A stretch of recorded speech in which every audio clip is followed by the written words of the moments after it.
We're going to dive in because we have an action-packed 90 minutes and we do not want to miss out on a minute of opportunity. Welcome everyone, good afternoon. My name is Courtney Pladsen. I am the Clinical Director at the National Healthcare for the Homeless Council. We are here today to talk about gender, homelessness, and interpersonal violence, talking about building equitable systems to support patients and providers. Next slide, please. It is really my honor. For the past 2 years here at the Council, we've partnered with health partners on IPV and Exploitation, the National Training and Technical Assistance Providers from Futures Without Violence. And we have found this partnership really life-giving for our faculty, because we have noticed that this intersection has really been missing in our community. So it's been really powerful for us as faculty and in the communities that we've engaged together. So we're really excited to present this webinar today and to offer a learning collaborative, which we'll tell you more about. Next slide. Just want to first acknowledge that this presentation is supported by the Health Resources and Service Administration, HRSA, of the U.S. Department of Health and Human Services. The content of the authors and faculty do not necessarily represent the official views nor endorsement by HRSA. Next slide. We have this wonderful faculty here. We're going to hear some didactic presentation, and we're going to, at the last 30 minutes, will be a panel where we're going to hear from our experts, LJ, Sam, and Claudia. Next slide. Here is our bold agenda. We're going to talk about healing-centered engagement first and foremost, to kind of ground ourselves this afternoon. We're going to talk about understanding gender diversity, understand interpersonal violence and exploitation, community partnerships to promote gender justice, and then lastly, have our panel discussion to respond to all the wonderful didactic information that Sudhabi, Rebecca, and LJ share with us. So welcome everyone. Please just let us know, introduce yourselves. We're here to all learn together. Let us know where you're coming from, your name, where you work, and your pronouns. Lastly, I'm just going to share, we have a learning collaborative. So this 90-minute session covers a lot, and this is really the tip of the iceberg. We want to do deep dives into these topics. If you work at a health center or you partner with a health center, please sign up for our learning collaborative. We're going to have 4 sessions, 60 minutes each, where we do deep dives into each of the topics that we're touching on today. I welcome you all. The registration is in, we're going to drop that link in the chat if you want to learn more about the learning collaborative. And now it is my pleasure to turn it over to Rebecca Levinson. Thanks, Rebecca.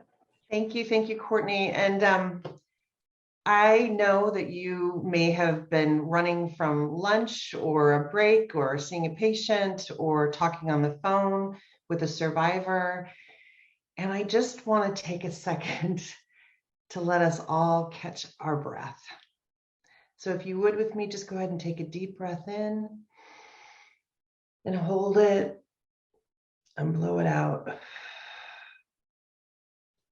You can put your feet on the floor if you want to. Put your hands on your knees and feel the balls of your feet and the heels of your feet on the floor. Then you can take another deep breath in. But this is a moment where we all get together, all 65 of us, to just take a moment to clear the decks so that we can learn together and listen with our full hearts today. Next slide, please. In the chat box, I want to know what are folks from Missoula feeling today? What are folks from Texas feeling today? How are you? I think that so often we forget about the providers. We're so thinking about taking care of others that we forget about ourselves. And I'm just very curious to hear from our audience. How are you? How are you today? And you can type that in the chat. Overwhelmed, grateful. Thank you, Viviana. Exhausted, fair, crazy week. Tired but grateful to be here. So I really appreciate I like the feeling hopeful, thank you, grateful. So it's a mix of things, and we can go to the next slide, please. But as Courtney mentioned, we are going to be doing a deep dive around taking care of the people who take care of people. It's going to be the first session of our learning collaborative. And essentially what we have been thinking about is that we know that you've been hearing about trauma-informed care and probably getting training on it for years, but we think trauma-informed care is important. We want to build on it, right? So it doesn't acknowledge that trauma is experienced collectively, not just individually. We want to address the root causes of trauma that exist in the environment, not in the individual. And we want to move beyond focusing on coping with symptoms rather than healing from them, because of course, healing and wellness and wholeness is what we want for everyone, including ourselves. Next slide, please. So healing-centered engagement, if you haven't heard that concept before, we're going to be, again, talking about it in that first learning collaborative, but I'll go ahead and just read it to you. A healing-centered approach is holistic, involving culture, spirituality, action, and collective healing. A healing-centered approach views trauma not simply as an individual isolated experience, but rather highlights the ways in which trauma and healing are experienced collectively. And we really believe that this framework, and there's a lot of tools, including reflective practice, that can make an enormous difference in the lives of providers. Next slide, please. One of the things that I hear all the time in this work is that folks start their day and suddenly they look at the clock and it's 5 o'clock and they've been working since 8:30. And I think that as we are in this pandemic, as we are in buckets of trauma with the folks that we see, really taking time out to notice where we are is something we have to fight for. And I think, Audre Lorde says it best, right? Caring for myself is not self-indulgent, it is self-preservation. And that is an act of political warfare. It is hard to change our patterns. And we're hoping to address both organizational transformation as part of healing-centered engagement with you. And thank you for taking time to think about where you are in space and time with me today. And with that, I'm going to turn it over to LJ from Transpire.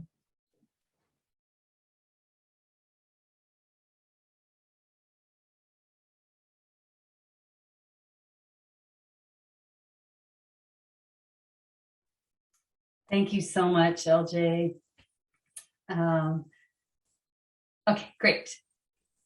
My name is Surabhi Kuke. I know you saw me in the introduction slide, and I want to transition. I mean, what LJ set up for us was so rich because it will help us have a deeper understanding of how interpersonal violence and exploitation show up in people's lives. Let's, go to the next slide. So what is interpersonal violence? I want to first start by allowing you to notice that we're using the language of interpersonal violence as opposed to some other terms you may have heard in the past. I mean, the language that's been used by the anti-violence movement has evolved over decades and decades, and it continues to.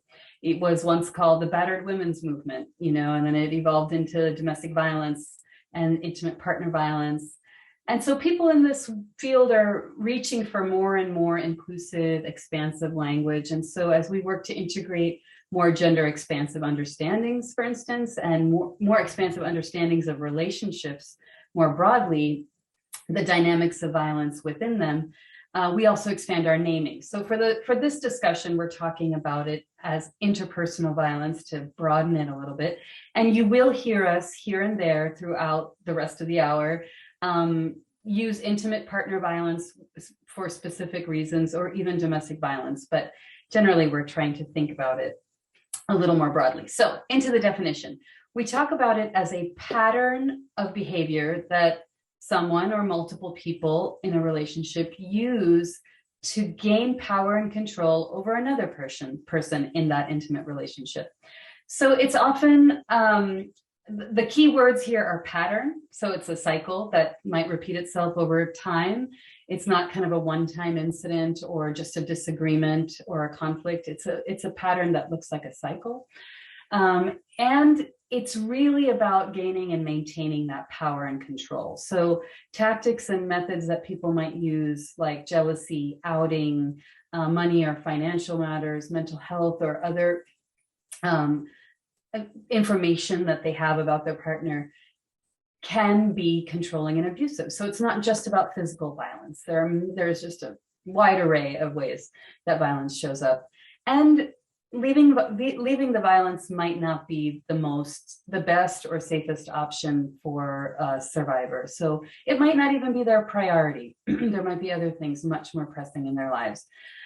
And finally, I want us to be attentive to breaking down the sort of survivor perpetrator binary while we're really disrupting binaries, to go ahead and do that here too, because people use what we consider abusive behaviors or controlling or coercive behaviors to survive sometimes. There's historical trauma, there's intergenerational trauma, there's other lived experience that informs the ways that those patterns show up. So we really want to think about it as everybody needs support in the situation. When there's an unhealthy relationship, we need to attend to all the needs in the family. So or not necessarily family, in the situation. So just to add to that, this is not intimate partner violence, interpersonal violence is not worse in a community. It's anyone of any race, age, sexual orientation, religion, gender can be victimized or can perpetrate violence. And it can happen to people who are married, living together, dating, monogamous, non-monogamous, in a poly relationship, and from every socioeconomic background. So there's no way to look at someone and say, oh, you must be experiencing something. We have to be asking or talking about healthy relationships. Okay, next slide. That was a lot on one slide. I want to also invite us to remember that violence occurs at all levels of the socio-ecological model, and the gendered nature of that violence is very significant. So you'll notice from this list, for instance, these relationships can happen in intimate or family spaces, and also happen between and among community members. Systems of oppression, systemic oppression, the kinds of systems that set people up to be disempowered or exploited, are forms of violence, and do end up being very gendered. So some of what you see in this list echoes again some of what LJ was sharing with us just now, but some issues around race and sexuality, gender are so overlapping and intersecting that we cannot see them as not gendered.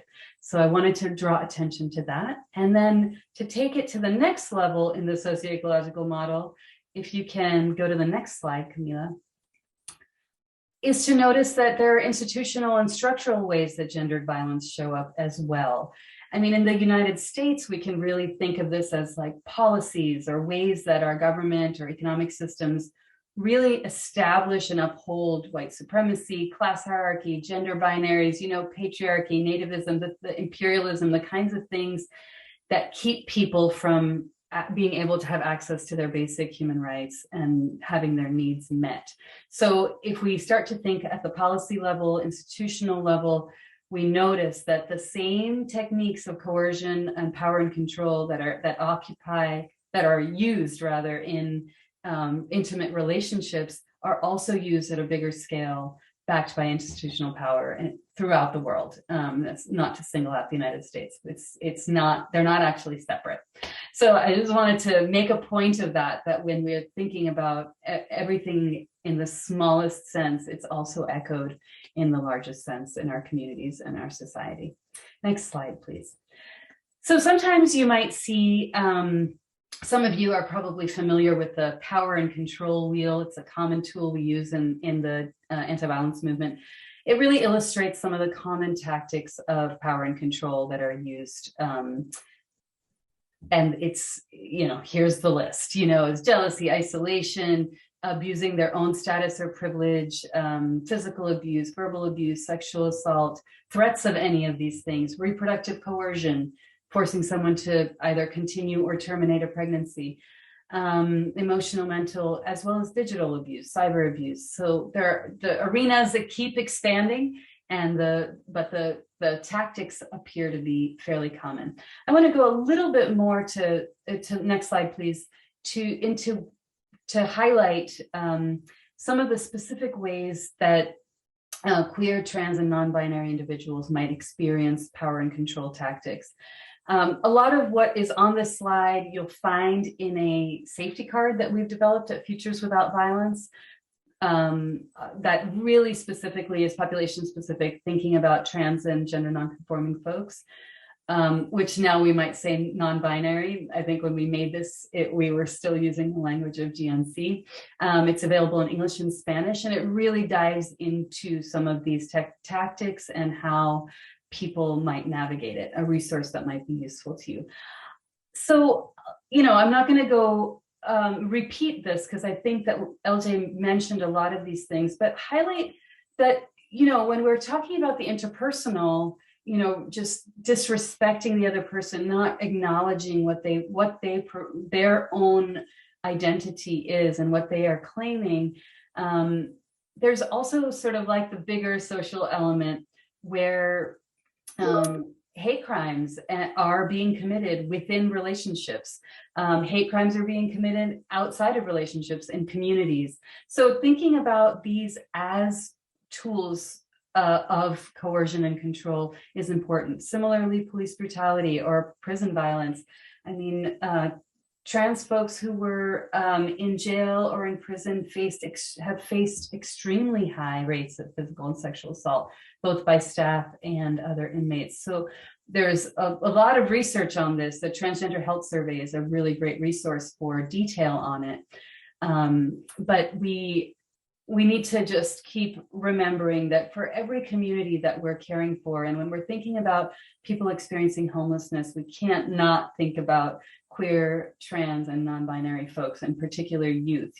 So when we're considering their experiences, the nuances really begin to matter. So the kinds of questions we ask or what we start to look for are really key. Next slide, please. So just to highlight in terms of prevalence, interpersonal violence is extremely common. These data come from a national survey that was conducted by the CDC. Many of you might be familiar with it. We call it NISVIS for short, and they have a very binary approach to gender in their survey. So the data just show that 1 in 4 women, 1 in 9 men. We don't know what the proportion of cis and trans women or men might be in that data set. However, within that, for people of trans and non-binary experience, the rates increase to 1 in 3. And we know this, we could predict this even because we know that oppression, the systemic oppression that we've been talking about, actually impacts the rates of historically marginalized or exploited people. So you will notice that in many, many populations, including the ones named on this slide. This is not to say that any one of these populations is inherently more violent. It's to say that they are more vulnerable to violence because of the way that systems of oppression layer upon the other to create vulnerabilities, just as a clarification. And then to follow up with that, a very recent meta-analysis, can I have the next slide, showed us that there is the way that the increased prevalence looks in trans communities. And this was a true comparison between cisgender individuals and transgender individuals. And they saw consistently almost 2 or over 2 times more likelihood of experiencing violence in their relationships. So, and even when comparing to cisgender women specifically, the disparities persisted, because there's a tendency to believe that nothing compares to the experience of cis women, and we are learning more and more all the time that this is these are epidemic proportions, and we have to attend to them. Okay, may I have the next slide, please? So the other piece of our NTAP, interpersonal violence and exploitation, we're really thinking about how positions of vulnerability or power can be abused for sexual purposes. So it can be because for profiting monetarily, socially, politically, or many other things. So they're in arenas that may be outside of the intimate partnership in the home. It could be with an employer, it could be rent or debt exchange, with a landlord or someone else you owe money to, one owes money to. And it could also be for trading for drugs or trading children. So there are many, many ways exploitation shows up. And I want to highlight that this is distinct from trafficking in a sense. I mean, there are deep overlaps but exploitation is more of a sort of public health analysis or approach to this work. And trafficking, human trafficking is not its own distinct form of violence, but a sort of a criminal legal concept that kind of lives at the intersection of other forms of violence, including sexual violence, intimate partner violence, teen dating violence, economic coercion, labor exploitation, child maltreatment, etc. So we don't want to conflate the two, but we want to acknowledge that sexual exploitation can occur within human trafficking. I just want to make that point.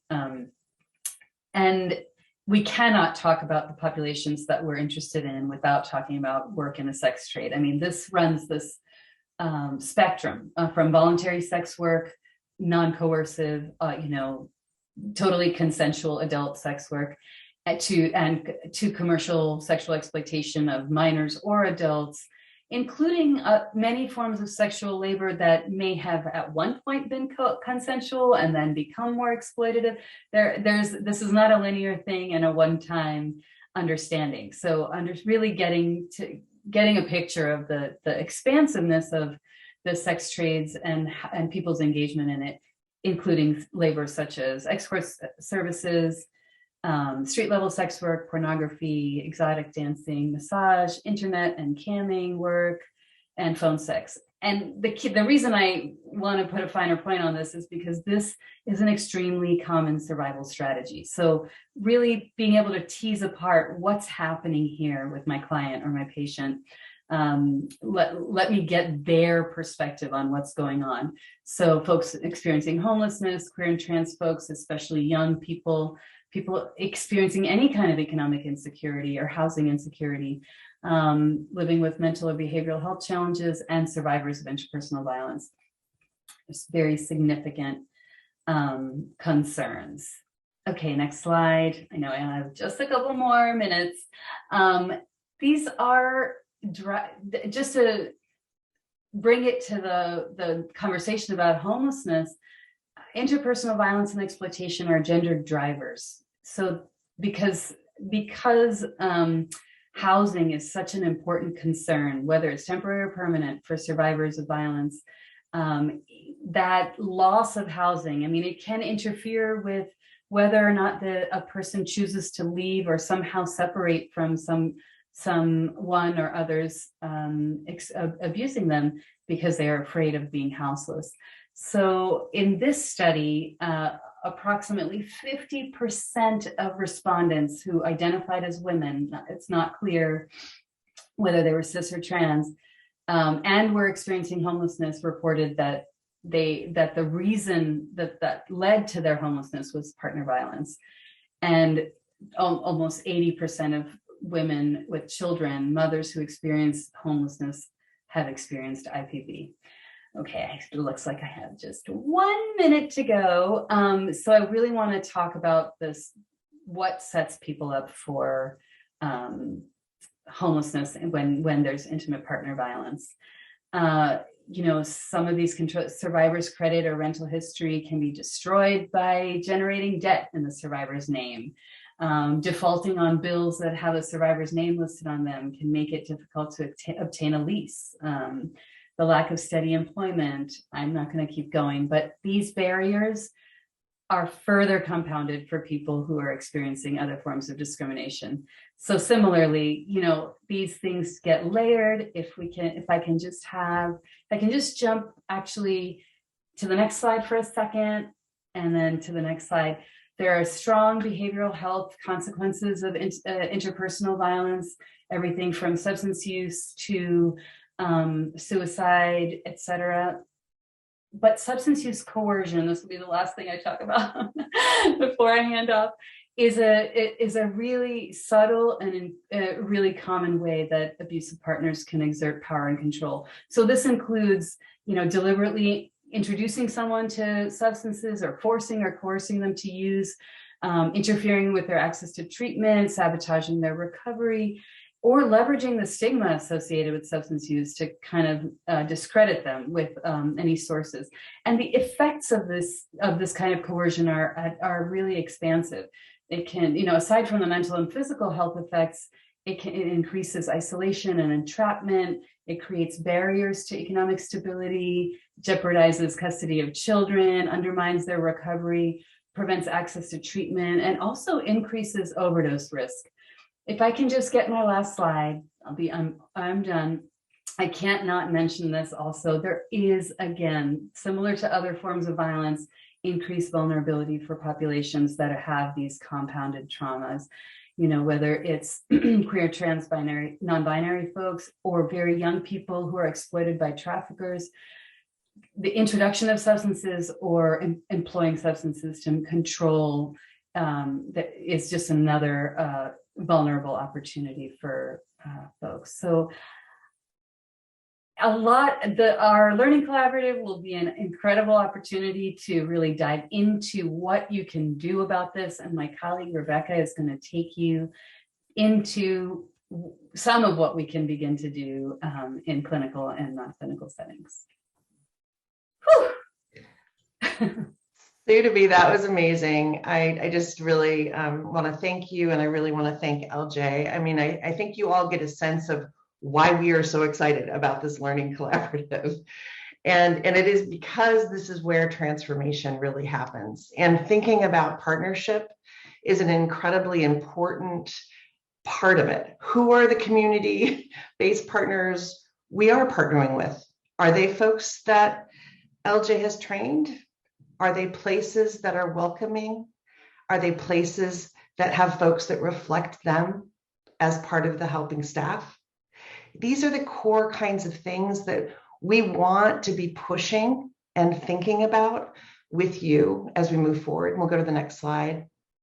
I think the other thing that we've been thinking a lot about at Futures is this idea right here. And I'm just going to go ahead and read it to you. How many of you have or know someone who's ever left something out of a medical history or intentionally misreported information to a healthcare provider? If I asked this question and we were all in a room together, I think everybody would probably raise their hand. My question to you, and I would like you to put it into the chat, is why? Why do people leave things out or intentionally misreport things? What is that about? And you can just share your thoughts with me in the chat really quick. To avoid being judged, self-protection, shame, stigma, absolutely. Lack of safety.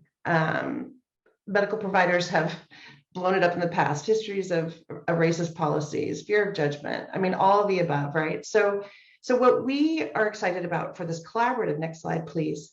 And this is a teaser for what the third LC is going to be, a deep dive on really asking ourselves to think about the concept of the limits of disclosure-driven practice. Meaning, if I ask you if you've ever been hit, kicked, slapped, or choked by a current or former partner, which, by the way, is an evidence-based IPV screening question, and you say no, that's the end of the story. That's the end of the line. So now, as a provider, I have all this information, and I'm not sharing it with you because you just told me that that's not going on for you. But in fact, our system of care and the way that we approach issues relative to exploitation or intimate partner or interpersonal violence absolutely are connected to the ways the systems are set up. So when we think about, well, what do we want for healthcare systems? What does healing-centered engagement look like on the ground? Next slide, please. What it looks like is a very wildly, radically different way to do the work. And that is, maybe we need to let the screening go. And maybe we need to make sure that we are truly sharing power with the folks that we serve. CUES, it stands for confidentiality, universal education, empowerment, and supports. And you'll learn about that in the third learning collaborative, is about really meeting people where they are And part of meeting people where they are is recognizing that they don't have trust with you perhaps yet, or they've had a bad experience, or they've been system involved and had horrible experiences. And so why in the world would why would I share my story with you? And so the idea of doing universal education with everyone. You walk in our doors and we say, hey, we started talking to everybody about interpersonal violence because we know it happens a lot. And we want you to have the information in case that's an issue for you, but we would really like you to have the information in case you know someone, because the truth is we all know someone. So I think that's our teaser. The other thing that we've been thinking a lot about is, ways in which we can create deep partnerships between advocacy programs that can support survivors of interpersonal violence. Every state has a coalition, and they often have additional services that, like counseling, access to housing, legal advocacy, all of those kinds of things as well. And we're going to go to the next slide. And there's a sample MOU you can see right there on the last slide where you can learn about how to develop an MOU. But I think very much piggybacking on what Sudhabi was saying earlier, is sometimes we blow it. Sometimes we really blow it. Sometimes we create systems that are not welcoming for everyone. And one of the things that we've been thinking about as we move forward, wanting to promote gender affirming community partners, is we really want to bring up the concept of doing homework. And I pulled this off the Oregon Coalition on Sexual and Domestic Violence website. And someday, maybe all coalitions will be changed and move away from the word domestic violence to interpersonal violence.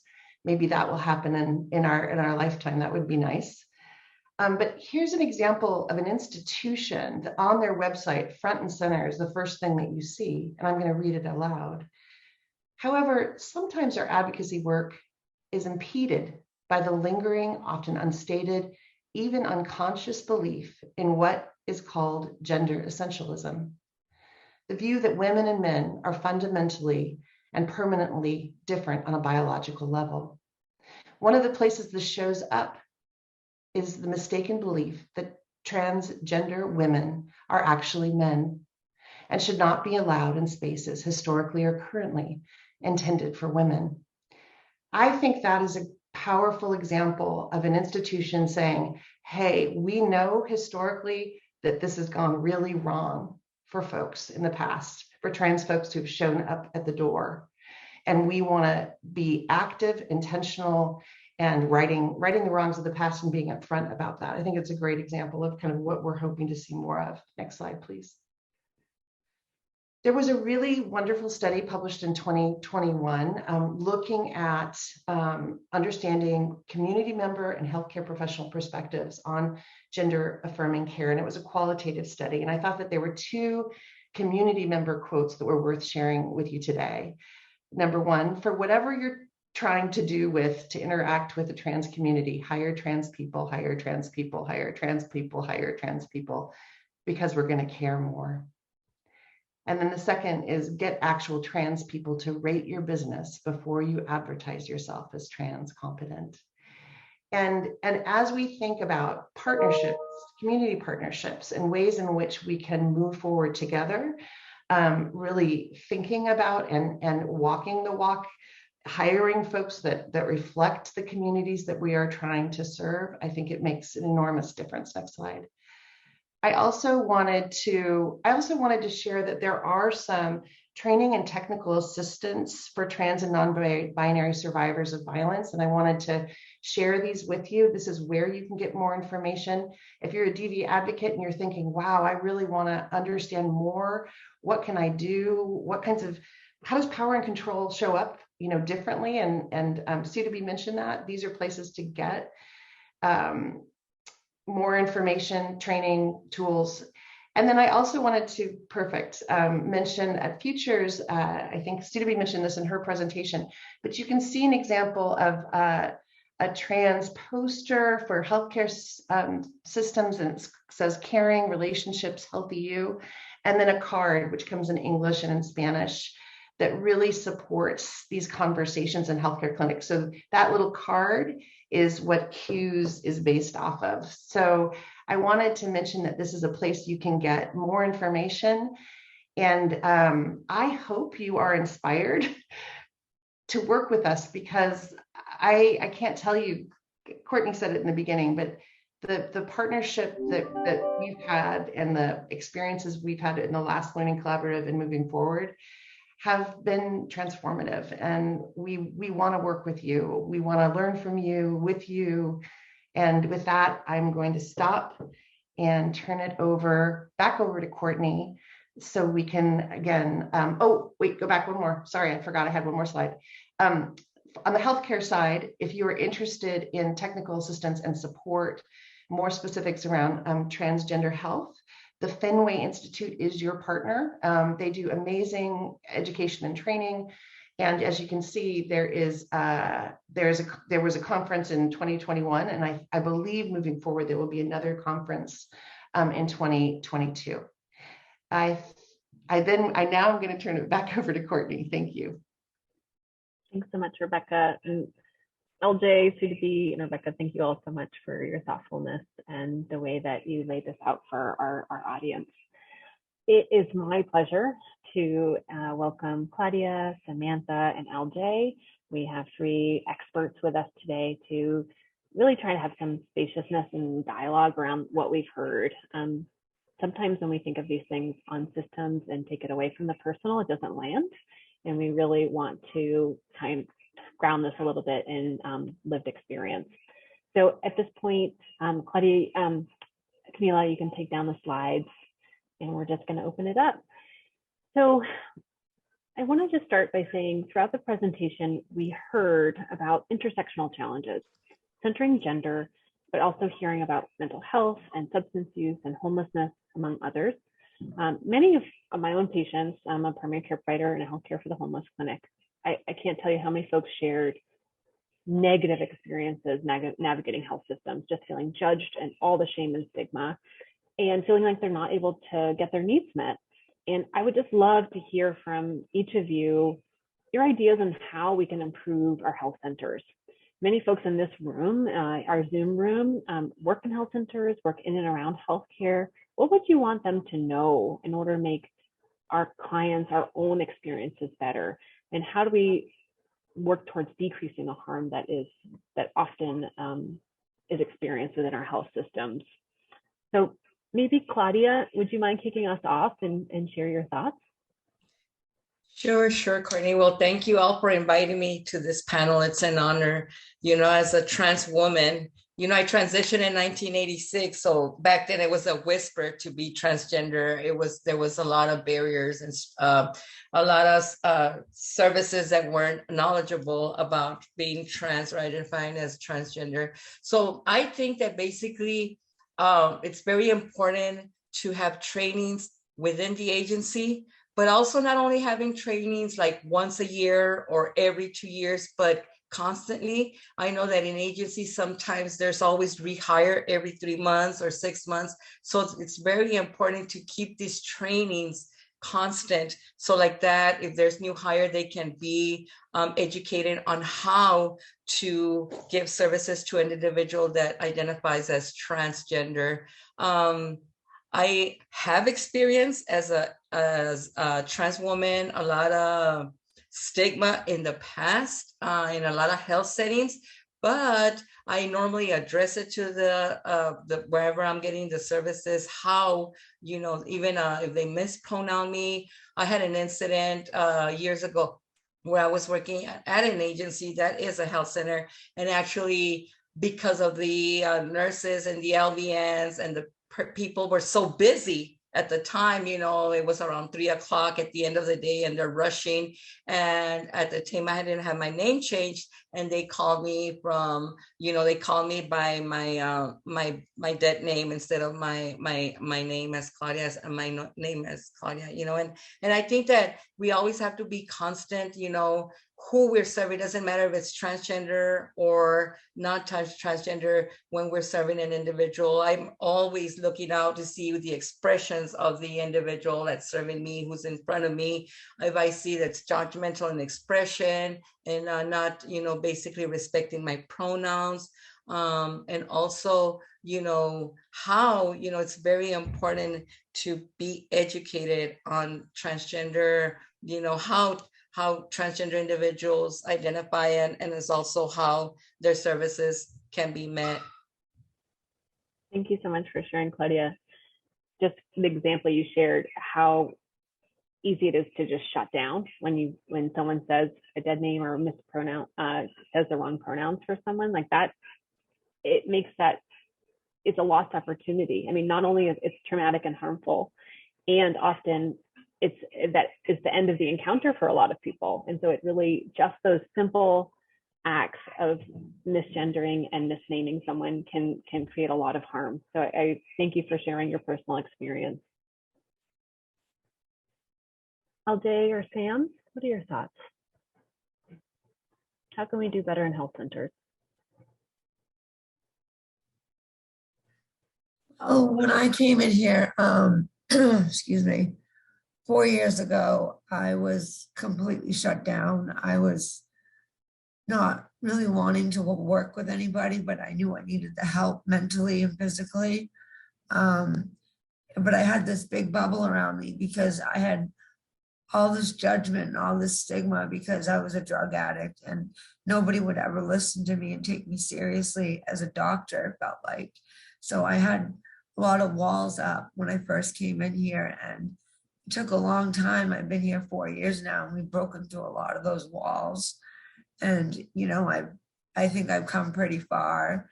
I've been sober now for almost a year off, like very hard drugs. And, it feels great to say that, but what I would like to see in more healthcare centers would be like, more bathrooms, more showers, things like that. It's just depressing to be homeless and then not be able to take a shower on top of it or change your clothing or things like that. And also, I think that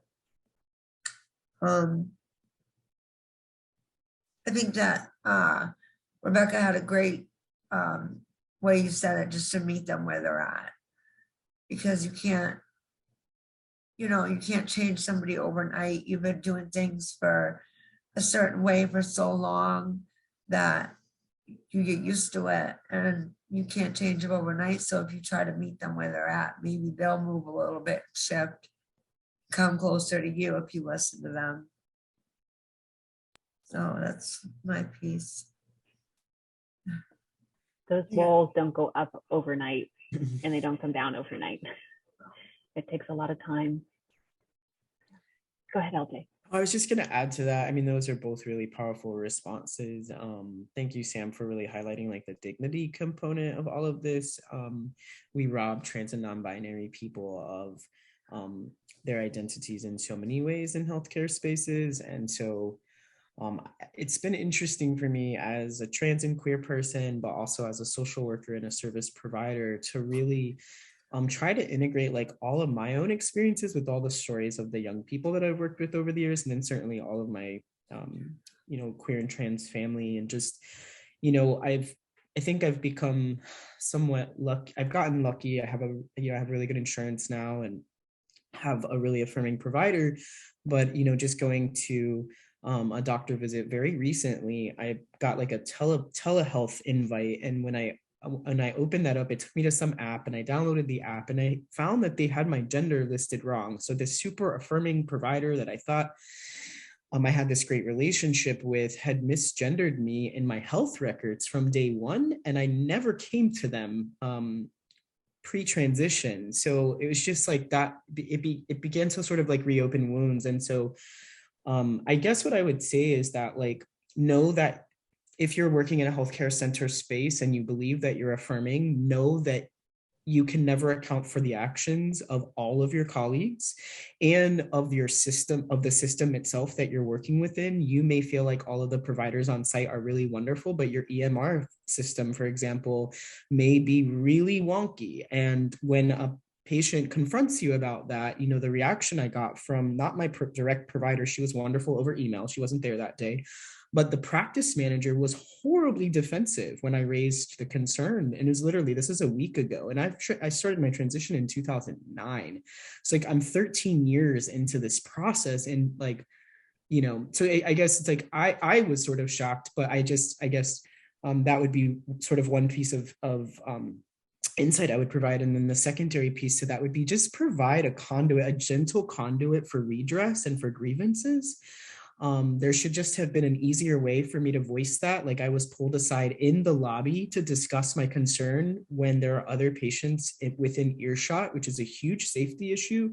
And like, to highlight the intersectional piece, like I can move outside of the clinic and look like a white man in society, but many of my trans family members cannot. And that could have led to a really dangerous parking lot interaction for me. And so those would sort of be like the two high level things, really being clear that your learning is never over. And if you think that it is and that you're great and you're good, it might be time to hang up your coat. Or your hat or whatever your thing is. And then secondarily, please think about providing ways for patients and folks who receive services at your various agencies and institutions to provide feedback and to do it in ways that don't feel confrontational or like they're being a burden to you or to your work, because that was just a really difficult experience and something that could have had me, if I were earlier in my transition, probably would have had me shut down and maybe really reconsider whether or not I wanted to continue going to this provider because of the staff and the system, not the provider herself. And that would be a huge disservice to me and where I'm at, just in terms of like my medical care. Thank you so much for sharing that experience, LJ. I'm so sorry that happened so recently. That really spoke to me because I have, as a prescriber, I've been providing gender affirming care for years now, and I'm a cisgendered woman, and I have patients that I've been supporting for years that, as you all mentioned, a new staff member comes in, they're at the front desk, and they misgender that person. And so just understanding how our systems set us up for success or failure. It's not just our heart posture or that we want to do the right thing, or we have to have the systems in place as well, in addition to. So that is so important. Go ahead, Claudia. Yes, I forgot to state this as well. Like I've seen it a lot, like when methadone clinics where there's doctors and nurses, and they're so used to, like I guess in their field, that they should name the individual who they're serving, especially a trans folk, because of their chart, you know, or whatever their legal name is, and they're not so used to going by their name. They want to go through so I had experience where I used to do trainings a couple years back, and I was training individuals that worked clinicians and doctors and nurses that were working at a methadone clinic, and they just couldn't get passed by that because they were taught on that they had to go through their chart name. So I really want to put that out, you know, that it's so important to, and like Sudhabi was saying as well, how we have to respect pronouns. And we are in 2022, you know, we're not back in the 80s and 90s, you know, where things have changed and evolved. And I'm very happy to see people here from all over the nation. So like that, you know, we can all as team players, you know, help our trans community. Thanks for saying that, Claudia. One of the other questions I was thinking about in preparation for this is I kept coming back to the term, nothing about us without us. And that phrase was used to support disability rights in the 90s. And now I hear it in many other movements, especially in harm reduction and peer support. And each of you here have both lived expertise and professional expertise working in and around healthcare and social services. Could you share your perspectives on the importance of hiring people from affected groups to people with lived experience within organizations, and how that translates to improved care for the clients or patients that you all serve. LJ, you want to take that? Oh, Claudia, go ahead. Okay, so yeah, I think it's so important. You know, when I first got hired on by an agency in El Paso, Texas, named Aliviana, and actually I got treatment at that agency, and it was so, I mean, I never forget that, because they took me in and it helped me a lot. You know, going through that process, I already had worked through my trauma and a lot of structural barriers that I had as identifying as a trans woman. You know, like Surabhi stated in her PowerPoint, how prison and jail, I did 8 years in the Texas Department of Corrections in the state of Texas.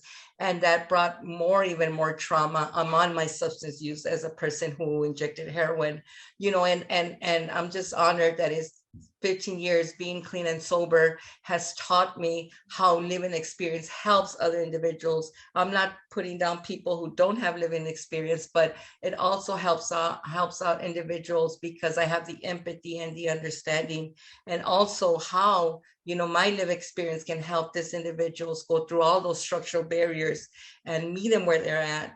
You know, like Sam was saying, and LJ, we have to understand that. And I just love it how Rebecca says, hire trans individuals. It's so important, because every time I go to an agency, I always ask if they want me to be as a consultant to train or whatsoever. I always ask, well, how many trans folks do you have as employees? And some of them are like, well, we don't, you know, and I really encourage, it's so important.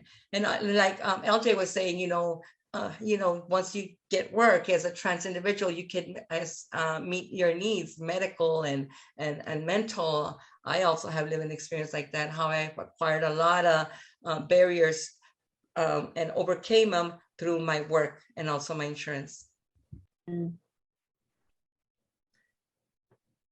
I did some work for the peer support team, and that was great work. I love doing that. You know, we passed out food, but food was just a conversation piece to get people talking and opening up about what, you know, they were feeling that day and what kind of day they were having, whether it be shitty or not shitty, you know, and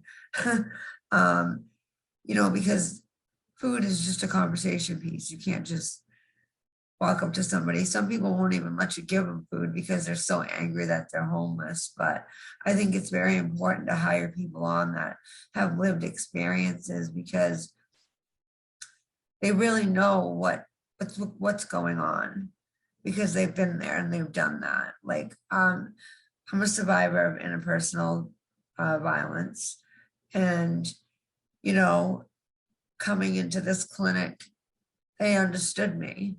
And that felt great, to be understood, to not be judged, to not be looked at like I was a liar, you know? So I think it's very important to hire people on, gets them out of bed in the morning, gives them a reason to get up. I think it keeps you sober because you have something, you know, bigger than yourself to live for. And I think it's just great that people would want to hire on people that have lived experiences, because we can do textbook all day long, but you know, when it comes down to actually knowing what somebody's feeling, you can't read that out of a book. So that's my thought on it. Yeah, I'm a big fan of this particular, I call it a mantra, because there's just so many communities where, I mean, it really applies to all. Minoritized is the word that I'm using more recently. Minoritized identities. I think that you both hit on really good points. And one of the things I think I heard, if I heard correctly from both Claudia and Sam, is just like how good it feels as a trans person, a non-binary, gender non-conforming person, to be valued for the struggles that you've been through rather than further shamed or stigmatized or silenced. And I've been on both sides of that coin, you know, even with someone with a lot of relative privilege. Like I worked in queer and trans organizations where I've been treated horribly. And not necessarily because of my gender, but one can never sort of isolate those experiences when you've been like told your whole life that you are living a lie. I think I heard both of you use that term or sort of point to that.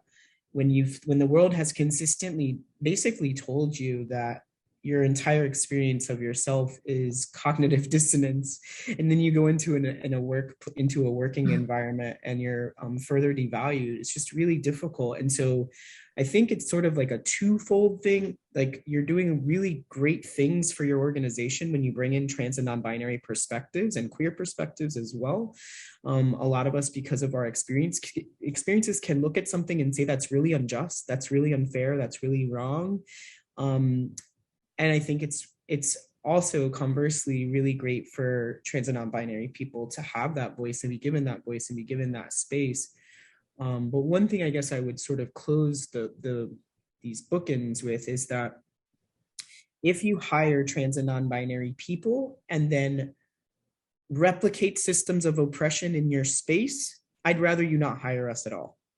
If you're going to hire us, then when we tell you something is wrong or unfair or unjust, even if it's that we say that about almost everything, we're not doing that from a place of ill will or to be critical or to be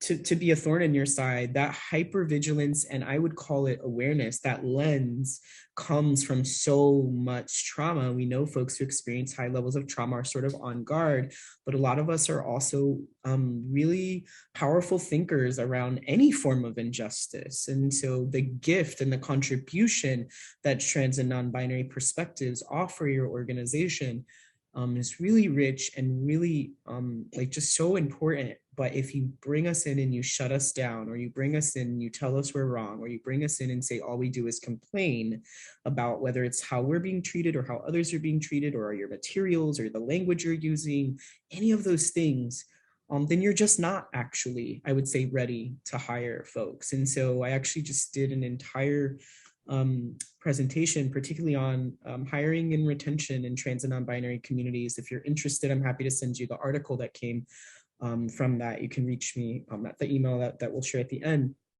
I just really want folks to think through whether or not you're ready. Just hiring alone, while deeply important, is not the end all be all. And I would just say that you have to be really receptive and ready to be told the ways in which your practice or your agency are not quite there. And if you're not really going to be open to that feedback, or your leadership team's not going to be open to that, then please, like, don't do further harm, because I think all of us can share experiences of when we've been valued, and conversely experiences when our value that we could have afforded an entity was just further shamed or dismissed. And that's really deeply, deeply painful. That's an important point. Thank you so much for underscoring that, LJ. Well, we only have a few more minutes. Our time has flown.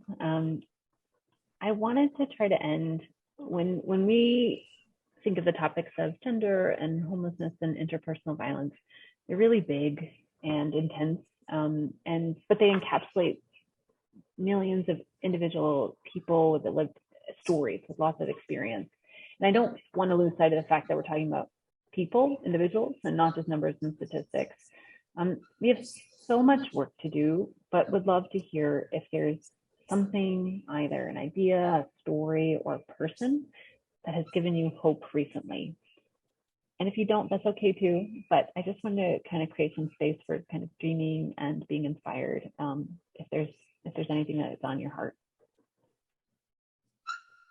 So I want to start off by saying, I mean, I'm always grateful for my predecessors, such as Marsha P. Johnson, Sylvia Rivera, all these trans advocates, and even advocates like LJ, and Sam. I think that coming together as unity, because, and I'll be honest, I've been like in a lot of trans spaces, and there's even animosity amongst trans individuals with other trans individuals. So I never forget about, my predecessors and the advocates, because without them, we wouldn't have what we have today, you know, going through the march and Stonewall and all the advocacy. I've seen a lot of advocates in Houston and Dallas, Austin area, and a lot of other cities in California, Los Angeles, who are advocating for our rights.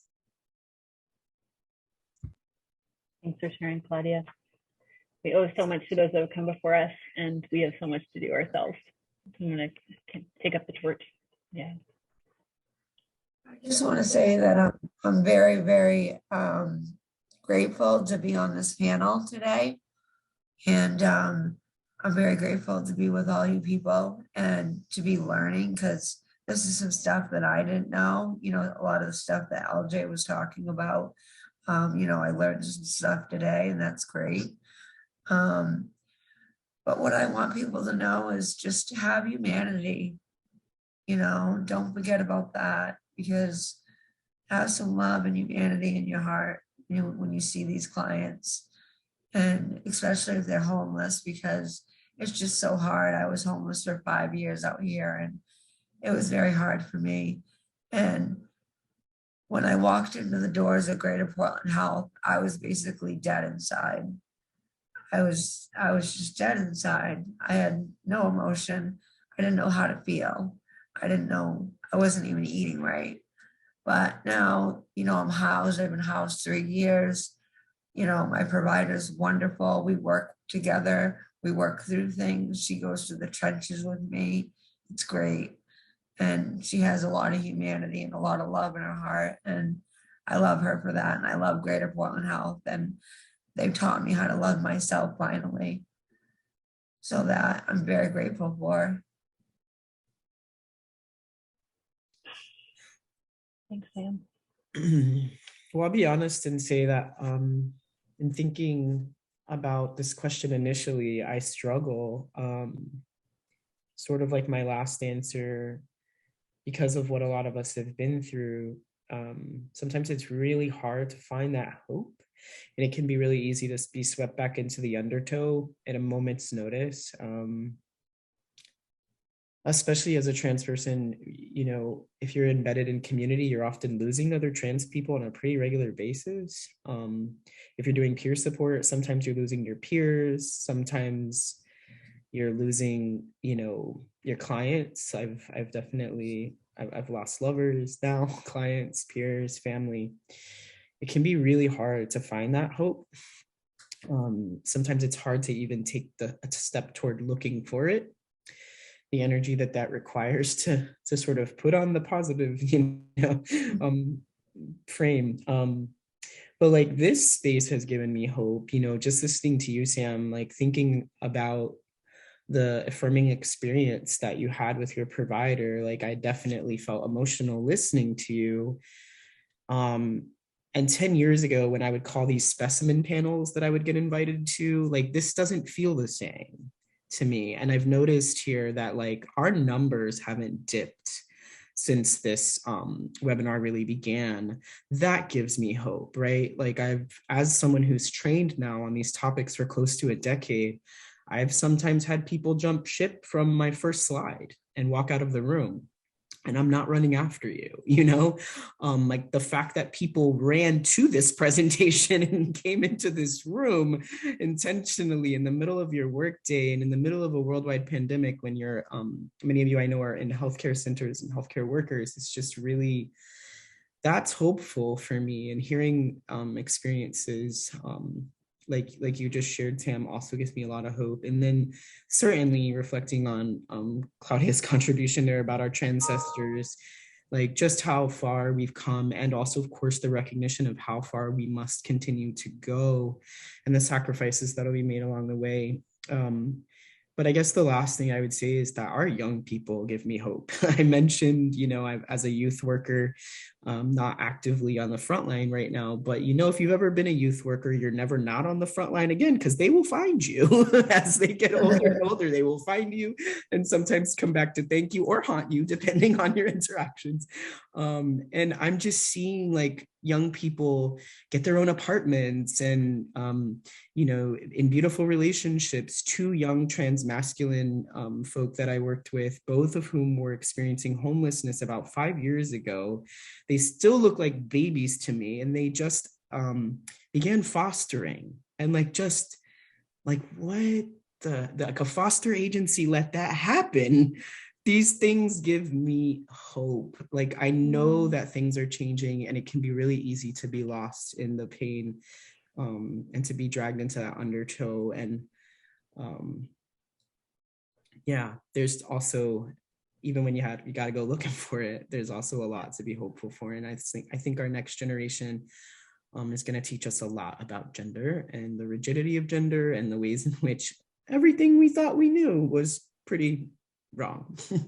And I'm complete, and I'm just so grateful for those of you who've stayed with us for this long. Thank you so much, LJ. It feels like a both and, when acknowledging the collective grief and finding space for joy and hope. So thank you for acknowledging that it is hard sometimes to find that hope. Camila, do you mind just bringing up our slides one last time? I just really want to thank Claudia and Sam and LJ for sharing your expertise with us and opening your stories and your lives to us. So thank you so much. And Rebecca and CDB, thank you for your knowledge and expertise and sharing this space. So thank you all. Again, we welcome you to just delve into this deeper with us, continue these conversations, join our learning collaborative. Please fill out our survey. Next slide. We take this information and we want to make it better. We took all the information from last year and revamped our webinar. So we really want to make sure that this is responsive to you all. And we are totally approach this with humility and know that we can always do better. So please fill out our survey. I also just want to offer, at the council, we are partnering with Fenway to provide a trans echo in particular that supports people with that are gender diverse who are facing housing instability. So we really want to focus on the clinical care through that partnership. So more to come on that. But thank you all for sharing space with us today. We hope you learned something, and please reach out to us if we can do anything to be helpful. So thank you all. Take care.